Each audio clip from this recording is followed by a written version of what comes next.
Supreme court ने chief election commissioner की तैनाती के खिलाफ दरखास्त मुस्तरद कर दी है। मकाम चीफ जस्टिस उमर अता बंदियाल ने रिमार्क दिए कि चीफ इलेक्शन कमिश्नर की तैनाती के खिलाफ ठोस ग्राउंड्स नहीं है।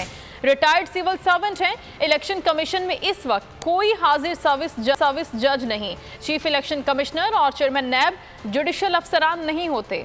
इलेक्शन कमिश्नर समेत मेंबरान की तैनाती अहलियत पर होती है। मौजूदा chief election commissioner retired civil servant हैं। सुप्रीम कोर्ट ने तैनाती के खिलाफ दरख्वास्त मुस्तरद कर दी। कायम मुकाम चीफ जस्टिस ने करार दिया तैनाती के खिलाफ ठोस ग्राउंड नहीं। अदालत उज़्मा ने रजिस्ट्रार ऑफिस के एतराज़ात बरकरार रखे। चीफ इलेक्शन कमिश्नर की तैनाती को अली अजीम आफरीदी ने चैलेंज किया था। अदालती इस्तफसार पे दरख्वास्त गुजार ने कहा कि इलेक्शन कमीशन में कोई हाजिर सर्विस जज नहीं। कायम मुकाम चीफ जस्टिस उमर अता बंदियाल ने कहा कि फिर तो बात ही खत्म हो जाती है। आप कहते हैं रिटायर्ड ब्यूरोक्रेट को चीफ इलेक्शन कमिश्नर नहीं लगाया जा सकता। आपने कहा तैनाती के लिए चीफ जस्टिस से मुशावरत होनी चाहिए। चीफ जस्टिस ने इस्तफसार किया। आपने चेयरमैन नैब तैनाती केस का फैसला पढ़ा है। चीफ इलेक्शन कमिश्नर और चेयरमैन नैब जुडिशियल अफसरान नहीं होते। आइन के मुताबिक किसी आईनी तरमीम को चैलेंज नहीं किया जा सकता।